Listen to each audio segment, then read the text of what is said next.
Business people, lots of ideas. You need some advice, come right here. Dreams with leaders is here.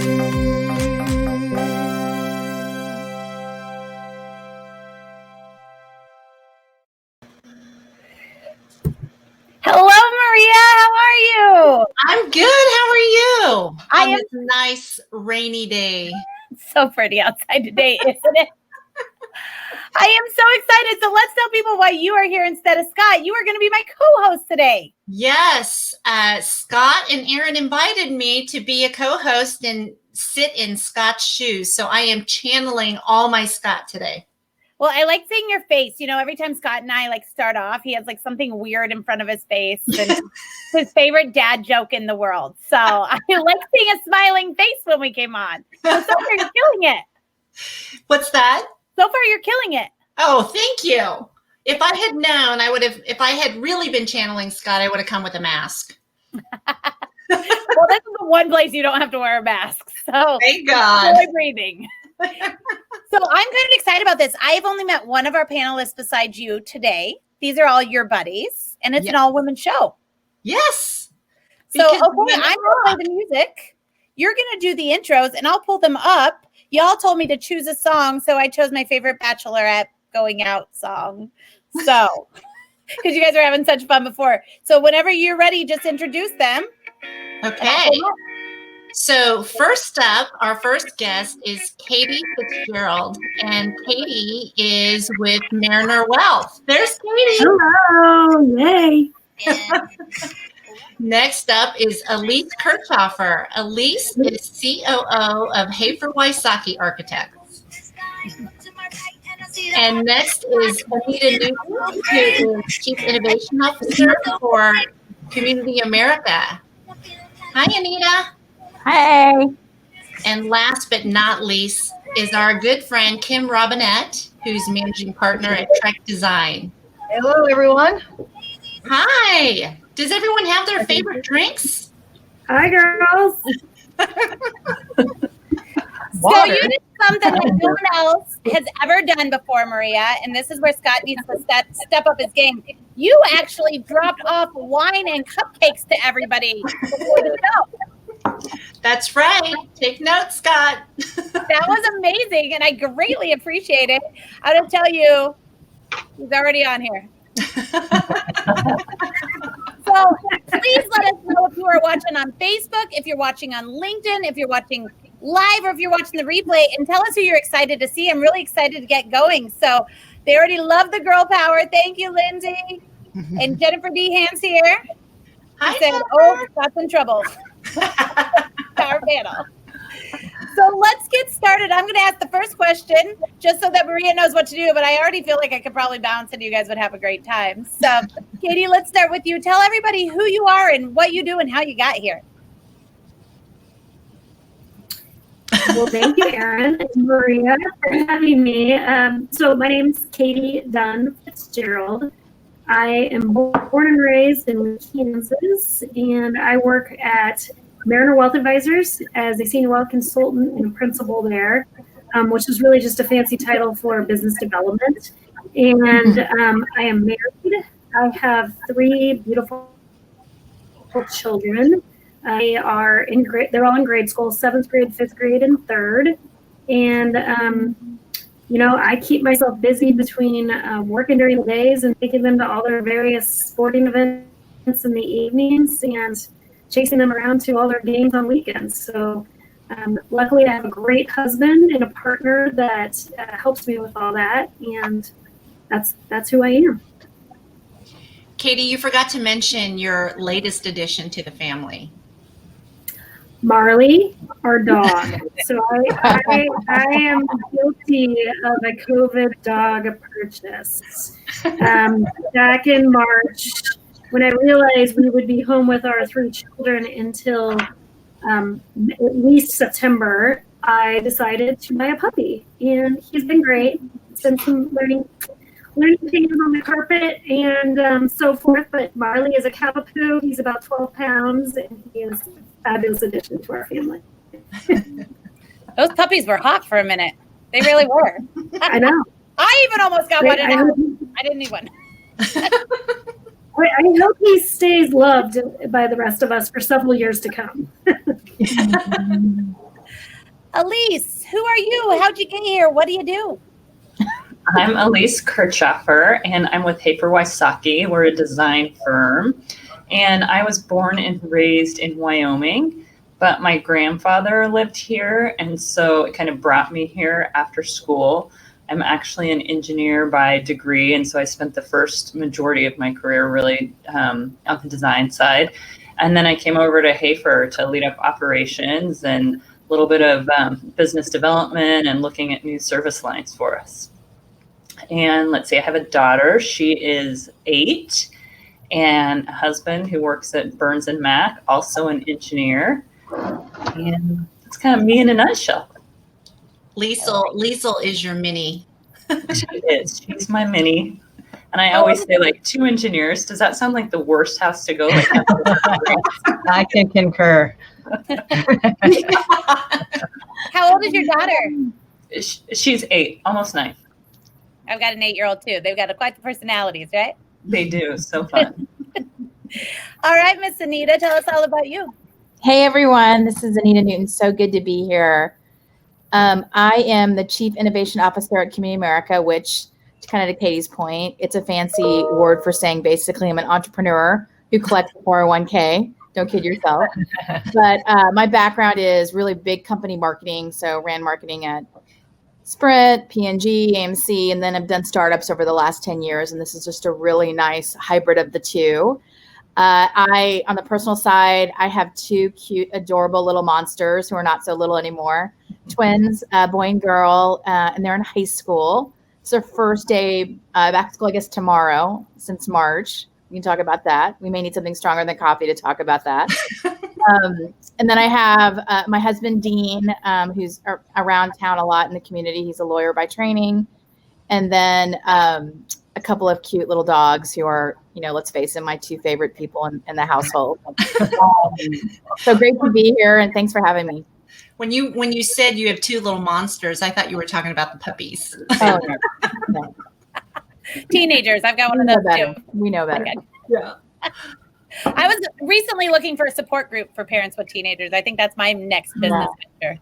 Yeah. All right, Kimberly, tell us all about you.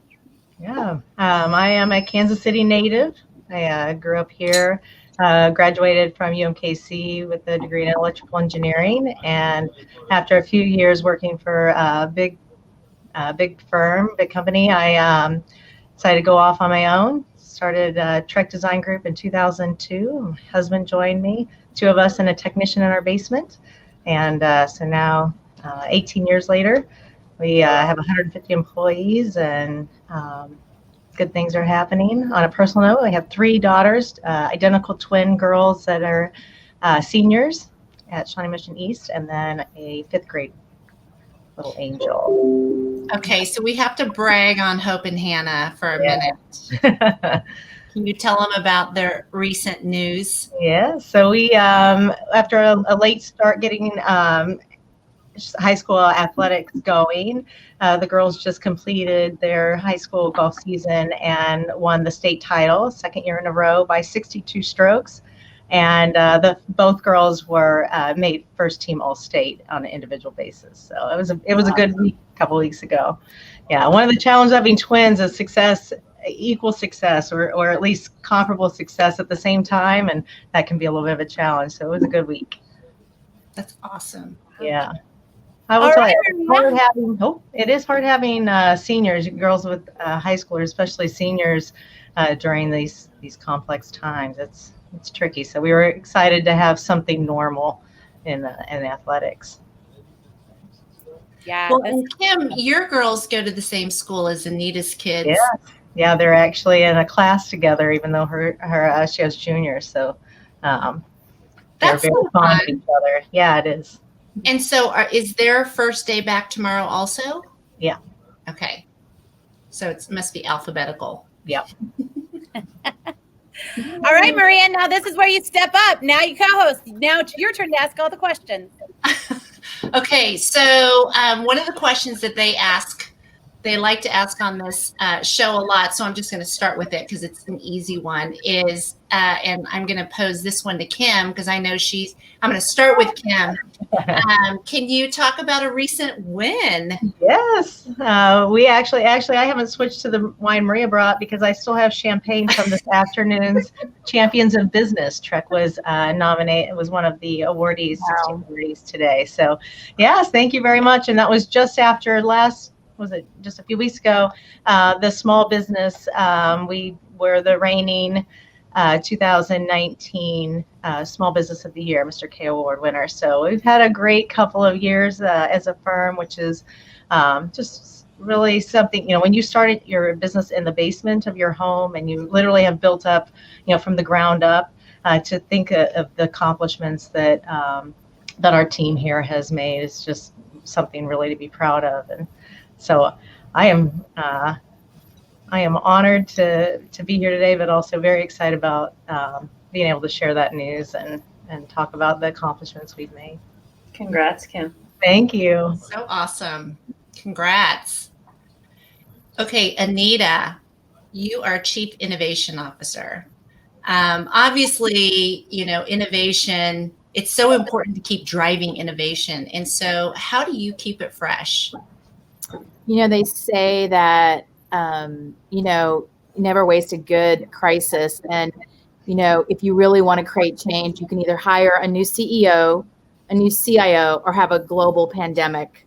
And, that really, the third one has really, I think, helped everyone think differently and be innovative. And for us, what's been so great about it is we've been able to be really opportunistic and build things from scratch that we hadn't thought about doing, but given the current climate, it's really pushed our team and our organization and everyone to think differently. So that's been really, really exciting. I think the challenge is to continue to push and be innovative and be remote, which is important to be safe and to be healthy, but also to find ways to meaningfully collaborate because innovation is kind of like cutting water. You have to really work together across functionally to make things happen. So that's really been our challenge and our opportunity. That's fantastic. Elise, you have been in, I think, just about every aspect of the AEC industry at this point, right? Yeah. And every part of it. And I feel like your office is one of the first that I know of that kind of went back into the workplace. As COO, what were some of the key considerations? What were some of the big things that you had to address to make it safe for everybody to get back into the workspace? Right. And also, before you answer that, will you tell all of the people that are watching that don't know what AEC stands for?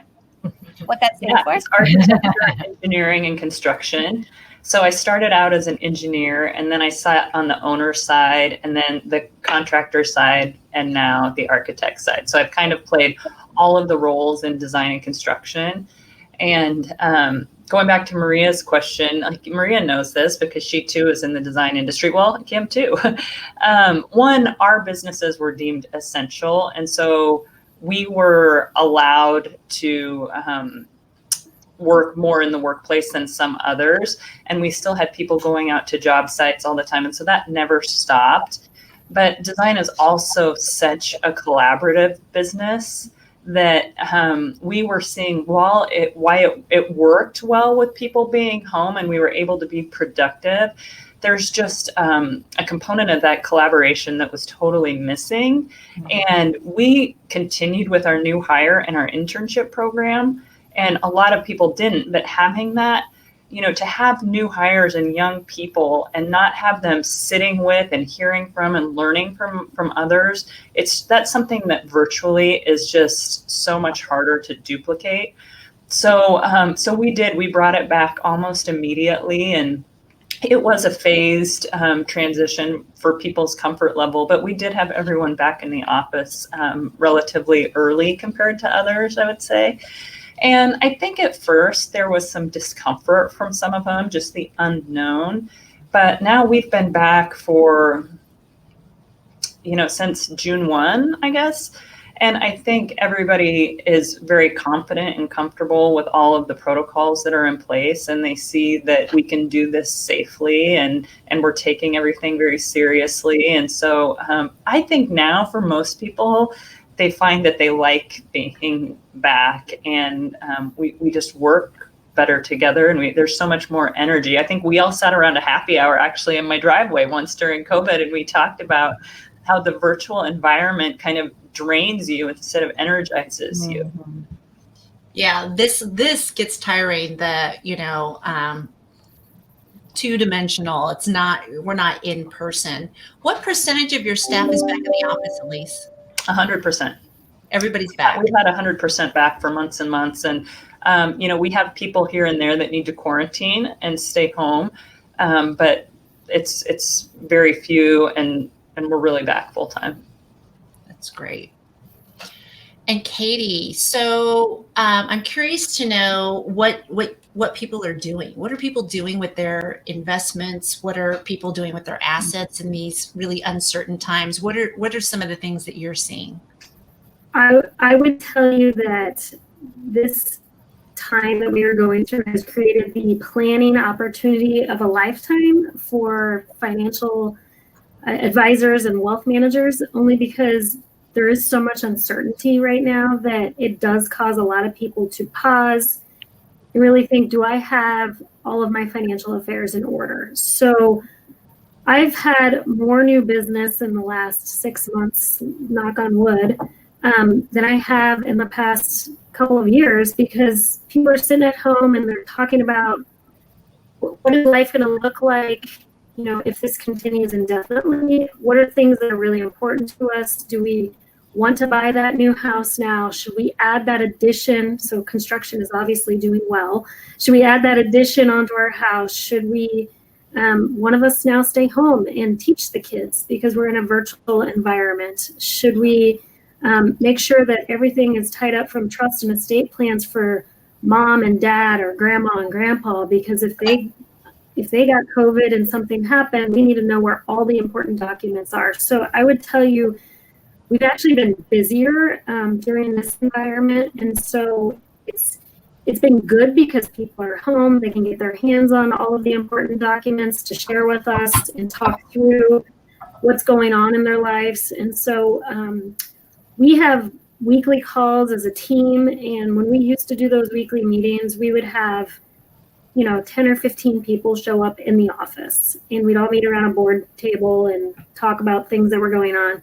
Now we have these weekly calls, and there are 50 to 60 of us that are able to dial in, be on the call, and actually talk and contribute, because anybody can pick up a phone and call at 8:30 on a Monday. It's a lot more difficult to actually be there in person. So we're actually getting higher participation from our employees and engagement. And I think all in all, I think this is going to change the world of financial planning probably forever. A lot of our clients are saying that they want to do Zoom meetings. They want to be in their office. They want to screen share. They don't want to have to drive across town to meet with an advisor to talk about their investments when it's something they know they can do over the phone and over a computer. So our whole world is changing. And obviously the election and the uncertainty with that coming up is causing a lot of concern and questions around taxes and policy changes and so forth. So there's just a lot of opportunities that we're trying to take advantage of, just having more and more conversations with our clients.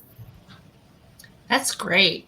It's great that you've been able to flourish and take advantage of this time. And it is sort of interesting. I feel like, Elise, you're right. So many of us, the three of us, half of us are in the design world, but I'm curious to know what people's thoughts are in terms of how business has been during COVID. I'll start with you, Anita.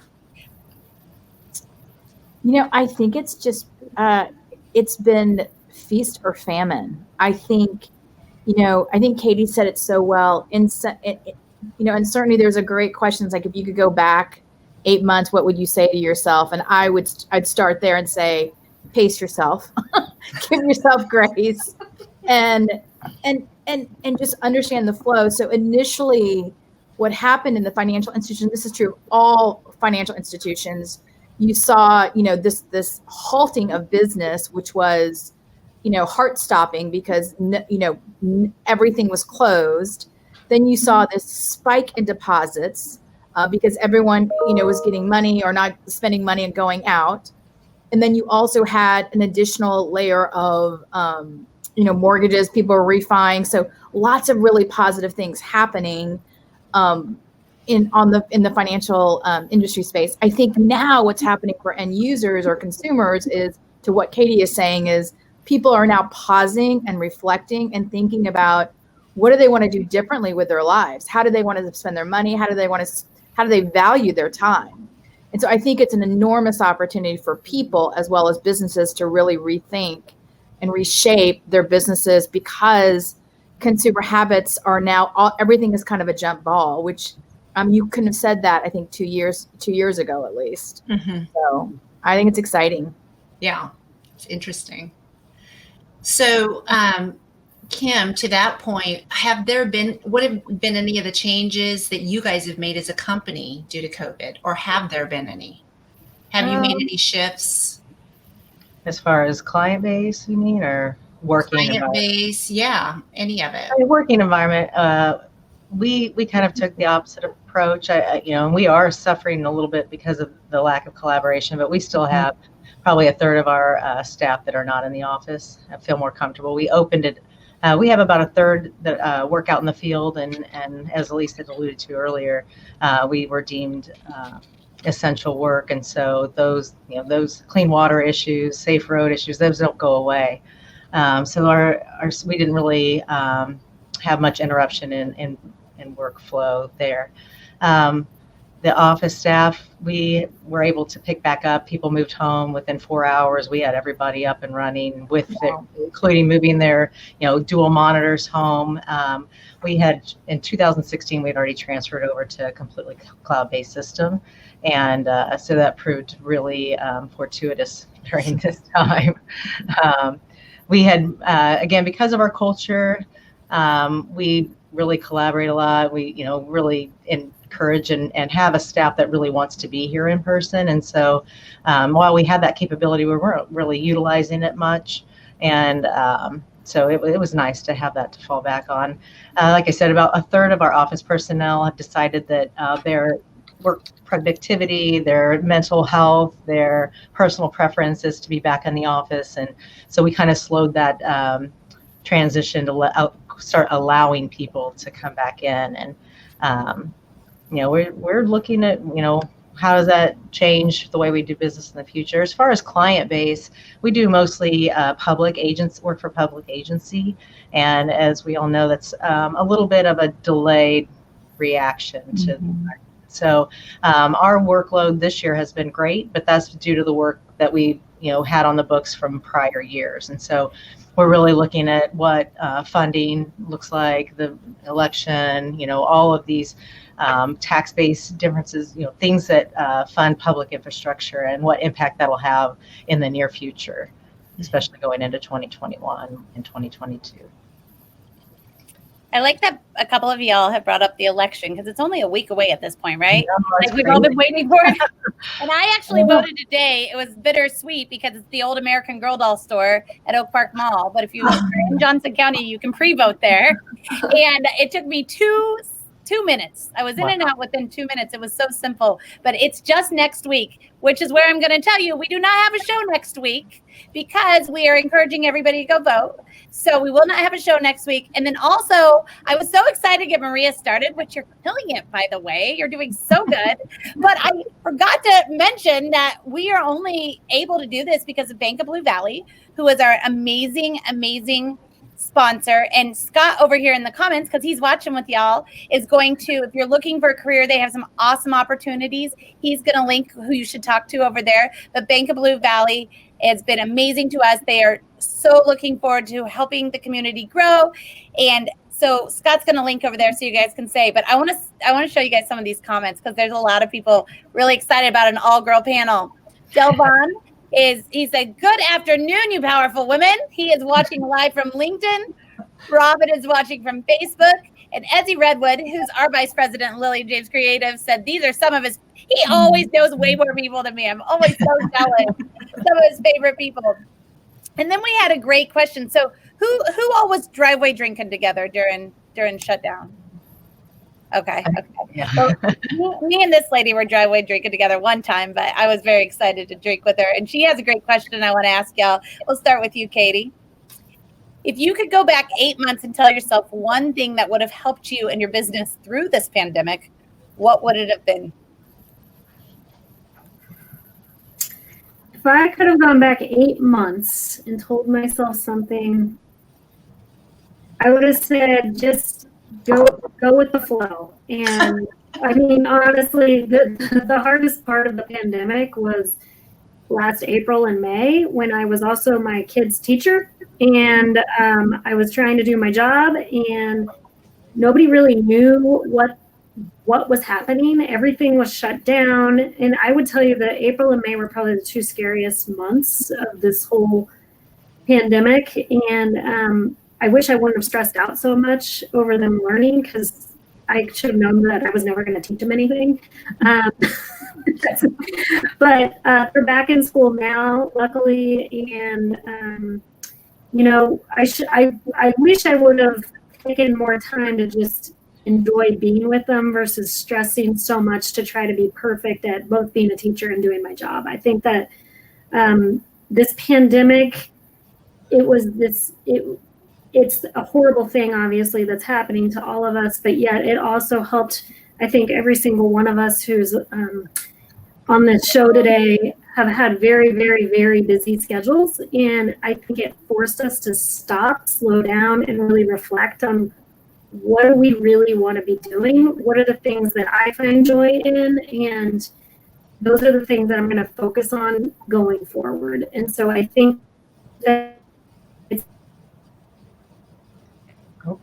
I think we might have lost her. Elise, what's your answer? If you could have gone back 8 months, what would you have told yourself? Well, probably similar to Katie on the personal front, just that we'll get through this, and like seeing there were some hard times with my daughter. I think we all had those with our kids, and just knowing that they would be fine, and the grit and resilience that they're gaining, is a positive that's going to come out of it, even though it was hard to see at times. On the business front, our CEO was really good from the very get-go of looking at this as an opportunity. And I think he learned in 2008, where our industry was really hit hard, that it's not a time to slow down and be a little complacent. Instead, it was, what can we do to grow? And we continued hiring throughout. We started adding some new service lines, and we've just continued to see so much activity. And I think it was really his push to not let this be an excuse to slow down. I like that. All right, start getting your questions over here, because I know we're going to get flooded with a ton. But while we finish up Jennifer's question, Anita, if you could go back 8 months, what would you have told you? 8 months. Doesn't it feel like 5 years? If you could go back 8 months, what would you have told yourself? I know. I'd say three things. One is, I think give yourself grace. I wish I would have given myself more grace, because I do feel like this is hard, and it's okay to basically say, even though all of us are, lucky to have food on the table and are in better situations than many, it's okay to be stressed out. Like Brené Brown, if you guys will follow her, grief is not a comparative thing. So I think it's really important. I wish I would have done that and just gone with the flow more, kind of what was, Katie and Elise were saying. I think on the business side, and I'm now realizing this, because I still think we're in it, and, in it for the next long, I think it's not going to be over for a while. I think the question I like to think about for work and for life is that, when we're, old with like fake hips and glass eyes, everyone's going to ask us, what did you do? Like, how did you help your fellow person or human being during COVID? And I think that's a question that we all have to ask ourselves in work and business. So like Blanket Blue Valley, the fact that they're sponsoring thing, I think it's great. They're doing their part to get messages out. I think anything we can do, and that is the litmus test that we use in the Innovation Lab, is how can we do more to help our community. So that is the thing that I really focus in on every day. And, try to make, life a little bit easier for my neighbors and friends and colleagues. So I would agree with you. I feel like we're maybe halfway through, though, hopefully. Maybe halfway. Halftime. Hopefully it's halftime. Yeah.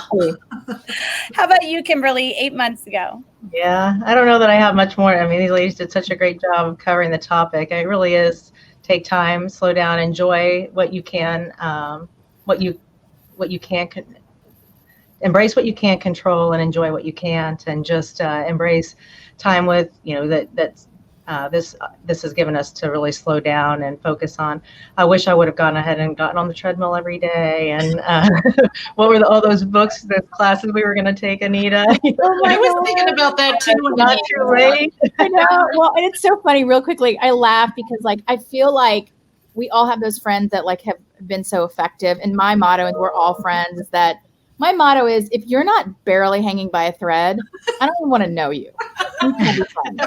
And so having friends that are able to just talk about their vulnerabilities and just how things are, just life is not as perfect as people may think, that's essential. Yeah. Well, I also love, Anita, when you said Brené's grief is not a comparative thing. Yeah. So my daughter, she's 8. And she was writing during this whole thing, and she was like, "This is my worst nightmare. I can't believe this is happening to me." And I was like, "You live in Prairie Village, you're having good schooling, you have all of these amazing things, So I kind of chuckled to myself, but it goes back to this is for them, this is what they know, and this is the worst thing right now.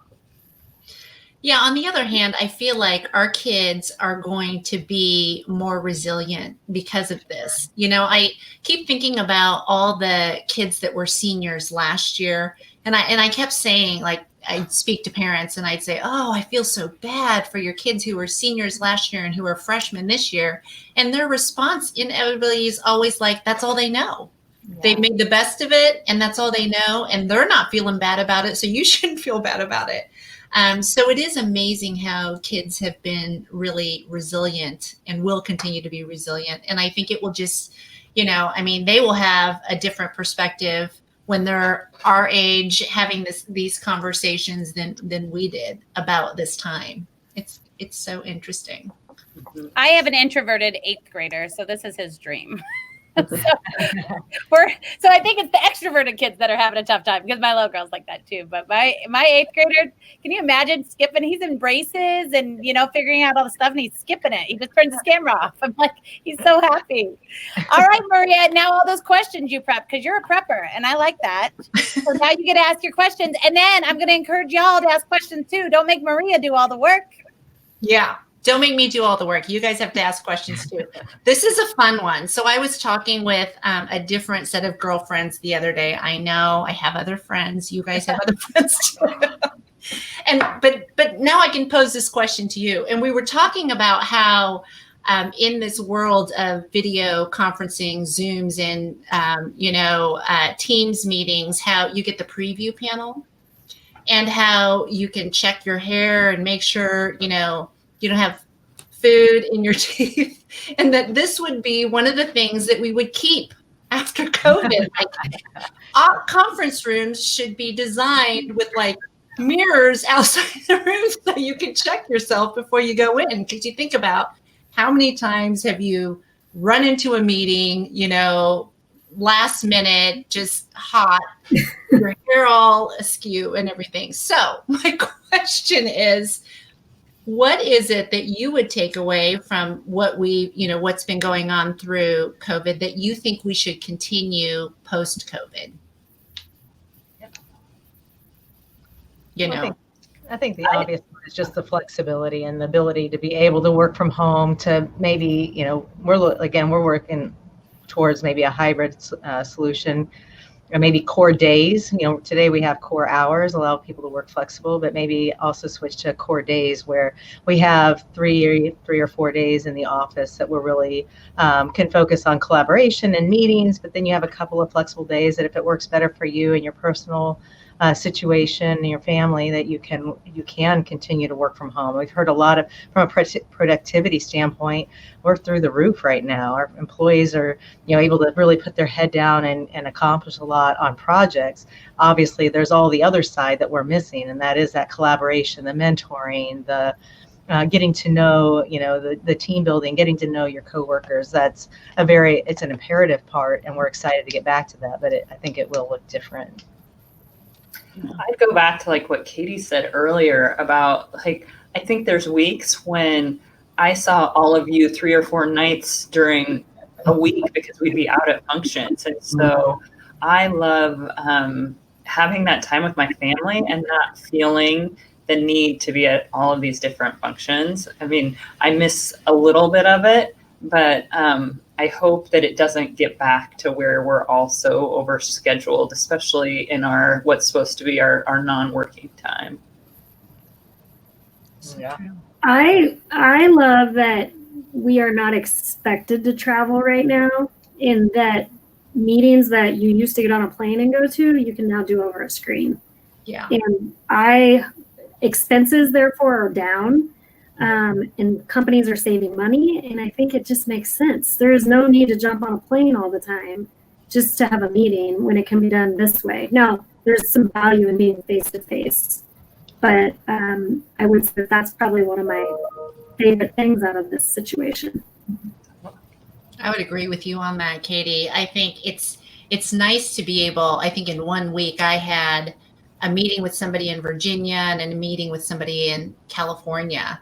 And it was just nice. It was like, if I had thought about how that was going to play out in, pre-COVID, I would have been on an airplane for that entire week, but I was able to, prep for it, have time at home, spend time with my family. So I agree. I think that's something really good to take away. What about you, Anita? Do you have anything? No, I think that's really well said. I think I would just add I do think we're in the attention economy, and the most scarcest resource on the planet is human attention. And I think what this pandemic, this virus economy has taught us is all about your time is your most valuable asset, and really being protective of your time and of your tribe. So people that for me that are dream killers, but you end up hanging out with anyway. I think being very thoughtful about who you spend time with, what meetings you spend. Even though we have more time, I feel like because being on Zoom is so physically, emotionally draining, I find myself having fewer meetings and being much more protective of the time. I think that's a really good thing as we move forward, because that's the only thing that we have that's finite. So that's what I'd say. Cutting out, remember that meme? This meeting could have been an email, cutting a lot of that out. Yeah. Wow. No kidding. Exactly. Well, I'm glad you brought up that attention is so important. So at Global Entrepreneurship Week in a couple of weeks, I'm actually speaking about how I believe attention is the new currency, and being able to capture that attention is actually easier than ever, right? Because we're all here, we're all looking at the same place. So I wanted to say hi to a couple people. So earlier when you guys were talking about your kids, Neil pointed out that our kids will have the great back in my day stories when they're actually old and we're long gone. Exactly. And then Tiffany, who is a newer entrepreneur. Wow, what an amazing panel today. So inspiring. So definitely have a lot of people watching. Now, Trent's got a great question. Are you ready? How are you reaching clients during this time? Are you seeing challenges with growing your respective market shares? Yeah, Anita. Kim, do you want to answer that? Well, I do think I think you hear it a lot, and that is one of the challenges of COVID is really, these meetings. We talked about, Anita said she's trying to limit them, and I think our clients are doing the same thing. Yeah. So we don't have a captured audience. We're not attending. While it's benefit that we're not traveling, we don't have a captured audience of attending conferences, and you're not able to set yourself apart with those pop-in visits and build those personal relationships, especially if you didn't have them, if they weren't strong before COVID happened. And I think it can be a challenge, especially when you're looking to grow and get new market share. Yeah, I agree. I mean, and I'm not on the B2B side, I'm on the B2C side. And we're doing a lot with young adults. And, Aaron, you talked about, this attention economy. I mean, the average attention span of a young adult is that of a goldfish. It's 8 seconds. Millennials was 12 seconds, it's 8 seconds for this next generation. So you have such a short window of time to really capture their attention.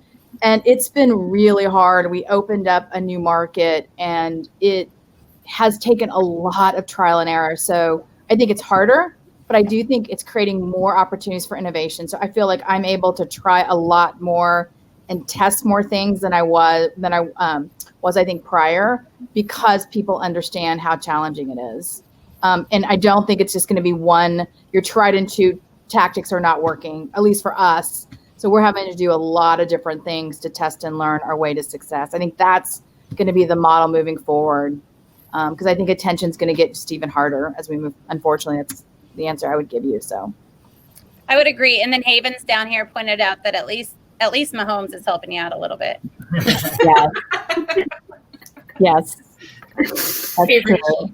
Thank goodness. Katie and Elise, do either one of you all? I know, Katie, you said you have quite a few people coming. Are they coming to you? And Elise, how are you finding people? I think that touches have gotten more intentional. So we don't have the big mass meetings, which if I can have a one-on-one or a much smaller intentional meeting versus something large where I just get a touch and not a great conversation, it's so preferred. And so we are still having those small intentional meetings, and we've actually seen a huge rise in activity. So we do a lot of healthcare and commercial work, and right now you wouldn't really think that the commercial sector would be booming. And this is a year where our commercial work might surpass our healthcare work for the first time. Just huge developments, and it might come down to what Katie and Anita have touched on, is people looking at how they want to handle their investments and taking opportunities right now during these times. And we're just seeing a lot of activity, but it is those intentional relationships. And I think, we had a lot of them started prior to this, so it would be more challenging if it was a relationship you were trying to break into. I would just add that there's been two ways we've been very successful in growing market share. And one is just the old, tried and true method of take good care of your existing clients and they'll give you referrals. Yeah. And I've gotten more referrals this year than ever because we've taken such good care of our existing clients during this time. The other thing we've been focusing on is financial wellness. And are you financially well? And we've been doing seminars to companies that want us to come on and just do a quick 30-minute for their employees, like a financial wellness checkup.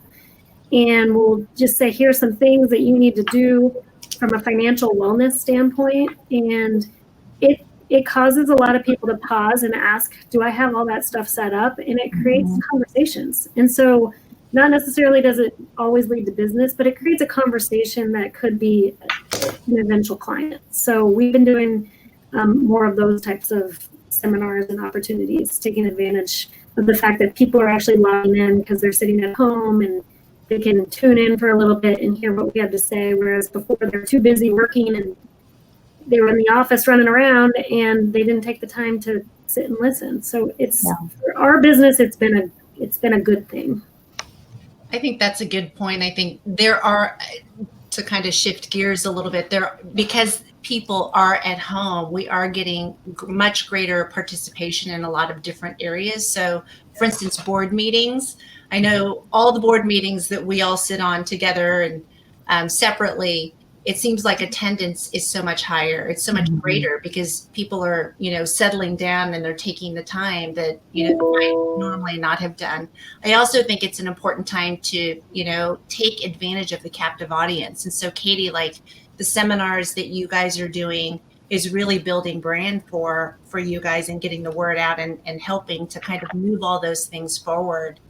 I, as a part of Kansas City Global Design, that's one of the big things that we've done for the entire for the entire industry that's coming out of Kansas City is we really started these, webinars, this series of webinars, and I think it's really raised awareness about all of this amazing design, engineering, construction capital that's happening from Kansas City. So there are opportunities during pandemic in ways that we wouldn't normally have done because you just wouldn't capture the same audience.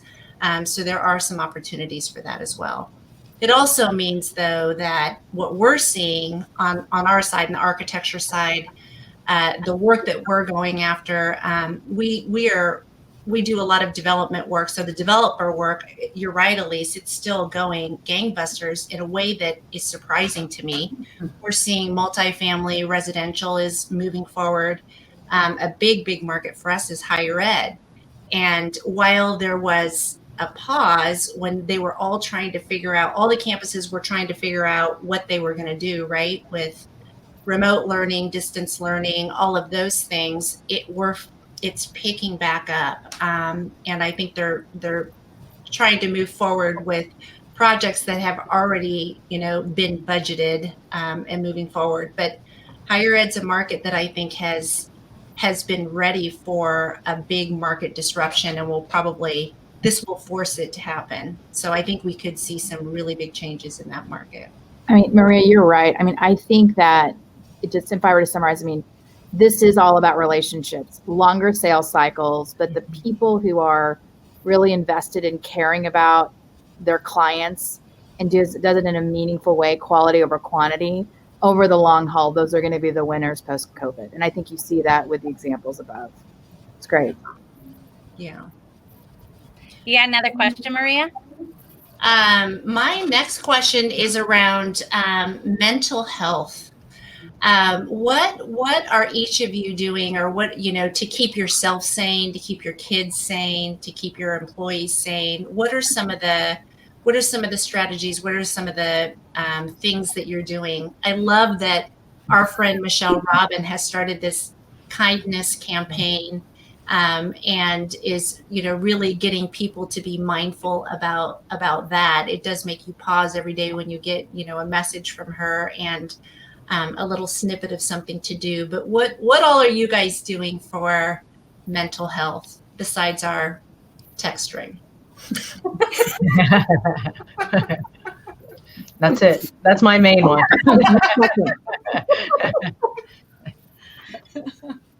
I think it's a lot of it's just the same as what it was outside of COVID. Just still making sure you take time to live a balanced life. Take time for yourself, especially when you're at home and the kids are always there, and trying to gauge your attention the whole time, and making sure that you still take some time, take a walk, close the door, go to the driveway and have a glass of wine, whatever it takes to have some time by yourself. Making sure that we get outside as a family. Obviously, the girls are golfers, and really trying to focus on spending some time on the golf course, cranking up the music and nice and relaxed, and getting a little exercise. We usually walk and just kind of enjoying the outdoors. As it's getting colder, it's not as much of an option, but something that we've really found rewarding as a family.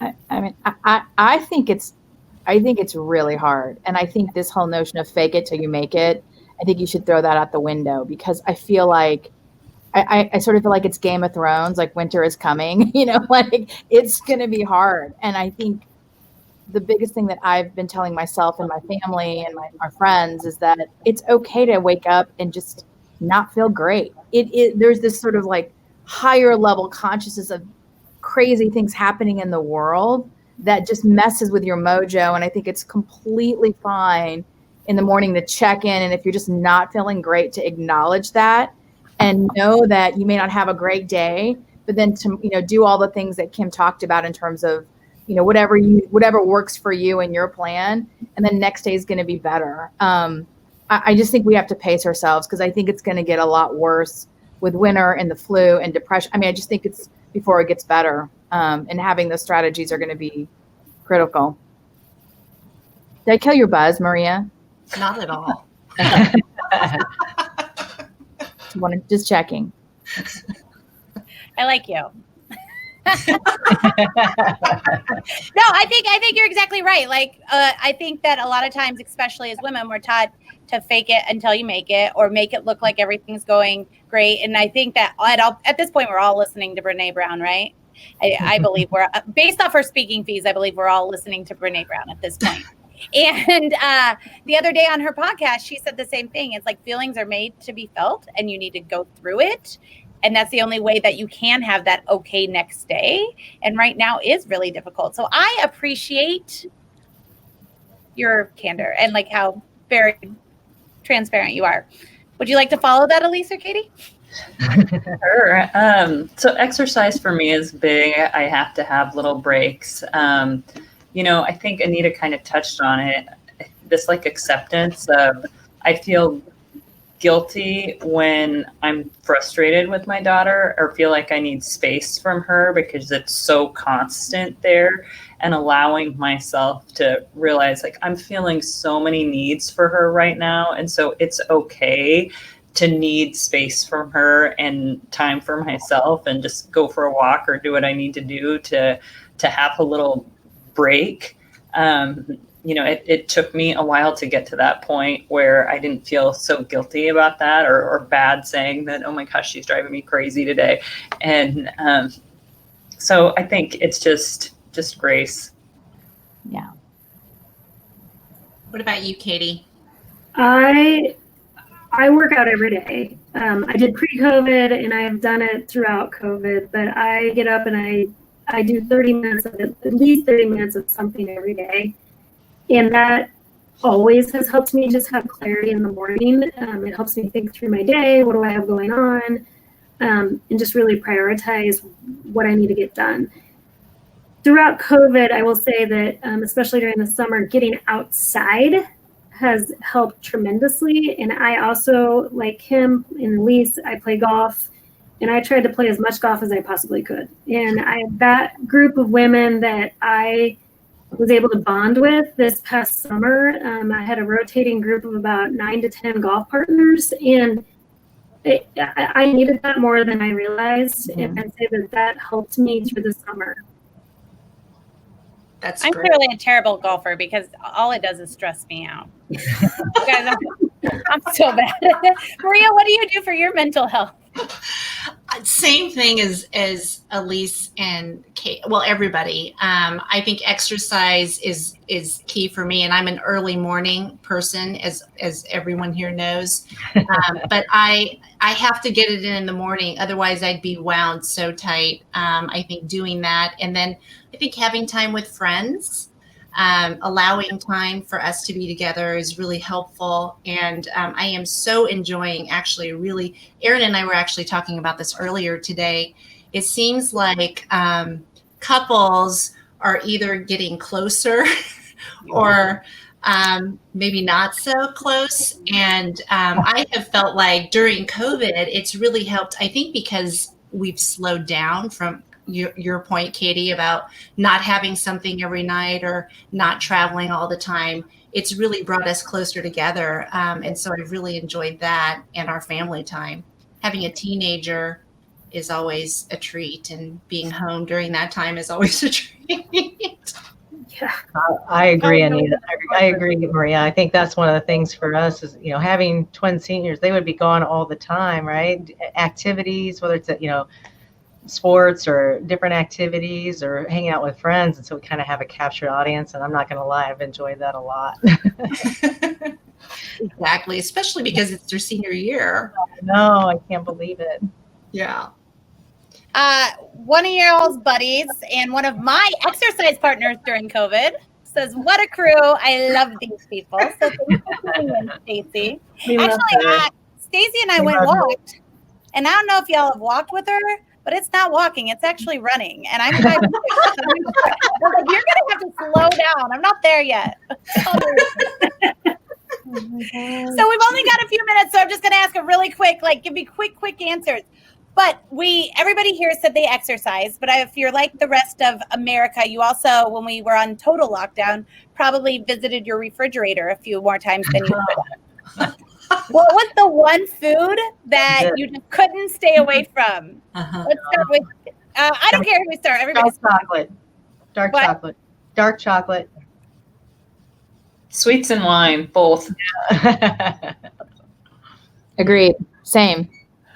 Anita, chocolate, all the That's chocolate. why we're Katie, friends. Anita? That's why we're such good friends. That's why I delivered wine to all of you. And And cupcakes. I know you. That is going to be a hard co-host function to follow up. What is the thing you couldn't stay away from, Maria? Well, the bad thing my kryptonite is chips, potato chips. But I have put the fear of God into Bart. I have said, if you buy another bag of chips, I will cut you. So no more chips in the house. That's been the bad. Katie, how about you? You're back yet? Are you back? Hey, we did get a question. It asked if you were frozen. Yes. Oh my goodness. She's our chugger. Yeah. And then Stacy came back and she said it's wine for all of you. She didn't even need your answers. She knows. And then Joyce Serena says, awesome women. So, and that is my mentor and one of my favorite people in the world. So thank you, Joyce. Joyce was on this show before too. So a lot of these people have been on the show. Yeah. So again, I want to thank you all so much for coming on. Maria, you killed it. Can we give Maria a hand? Thank you guys so much for coming. Anytime Scott's busy, come back on with us. I really, really appreciate it. You did amazing. Thank you all for joining us. I have to remind again that Bank of Blue Valley is our sponsor. We could not do this if they did not totally believe in us. Scott has over here linked who you can talk to if you're looking to change careers. So over there, we've got a couple more. People loved having an all-girls show. We're going to have to do some more of these all-girls shows. I'll tell you that. So thank you all so much. We will not be here next week. Go vote. I don't care who you vote. Vote. Make sure you vote. Every vote counts. So thank you all so much for coming on. And we will see. Oh, here. Hold on. I love when Joyce uses emojis. We will see you 2 weeks from today. Thank you so much. We will make sure that we tag everybody here. Go follow them. And thanks for coming on.